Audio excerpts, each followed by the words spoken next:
Well, good afternoon, Atlanta Road Alliance Church. It's good to see you this afternoon as the weather continues to turn late in the year.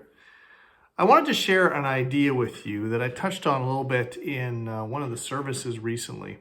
My heritage is not with the Alliance Church. I came to the Alliance much later in life when I was almost 30 years old, but the Alliance has resonated with me from the very beginning.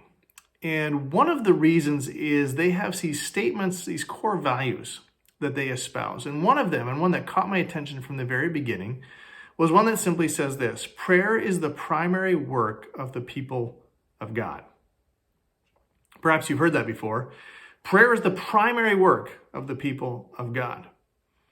And even though in the Alliance we say we're a Christ-centered Acts 1:8 family, with a goal to reach the world in mission, the primary work that we have before any of that is to pray. Now, most of you probably agree with that, have heard it, and maybe even have practiced that to some degree in your life. But what I have observed over the years in both church and in my own life was that this is way too often adhered to in word and less so in deed. And I wonder sometimes what would be different if we had spent way more time as a church or as a people praying instead of planning. Now, this is not meant to minimize planning or execution or serving, but I wonder sometimes if we spend way too much time planning and then executing with a little bit of a prayer asking God to bless what we've already decided to do. See, when we pray and when we make prayer the primary work, it does two things for us. Number one, it changes us. It changes our hearts, our attitudes, our desires, our passions. Because the more we pray, the more we seek God, the more He begins to bend our heart towards the way He designed us to be in the first place, towards Himself. And then second, more kingdom stuff seems to happen. And I've become convinced this isn't because we've convinced God to do stuff that we wanted to do, but the more we pray, the more He begins to line us up with where His Spirit is already working, and we begin to see the fruit because God's doing all the hard work. We are just coming along for the ride. So here's what I'm calling us to do. As a church, if you're watching this, you're not from our church, I would call you to do it the same, is to engage and prioritize prayer and make it your primary work as a follower of Jesus.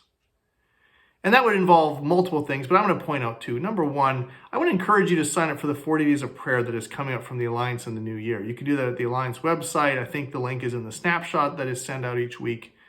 It's a chance to band together with other people beyond even our own church to pray for what God is doing and what we want to see God do around the world. That's number one. That's a fairly easy one. The second one is I'm asking you to stretch. I want you to stretch your prayer life. And I'm not sure what that'll look like for you. Perhaps it would be you pray a certain amount right now that you just increase what you do. You increase the number of days that you put aside for prayer, or increase the amount of time you put aside. Maybe that's all it is. Perhaps it's setting aside specific time to pray for our community or for our church in the community. Maybe it's picking somebody where you commit every week to pray for 5 minutes, maybe even 10 minutes a day for that person, interceding for that person, whether they're a friend, someone who doesn't yet know Jesus, or even someone who's a bit of an enemy for you right now. For me, that means learning to be quiet. I tend to talk to God and read and journal, and what God is inviting me to do is to slow down and to be silent and to put aside time simply to listen. That will be a stretch for me. It's not something I do naturally, but I feel like God is really inviting me to do that. I don't know what it is for you, but I would encourage you to begin to prioritize prayer in your life. That more than anything else you do in your neighborhood, in your job, or in our church, that prayer is the thing that drives you the most. After all, if prayer is the primary work of the people of God, then let's live like that's actually true. As I've said many times, I'm excited about what God can do and what He will do when He has a people that are seeking Him and are submitting to Him in all things. Let's be those people. Have a great week. Talk to you next week.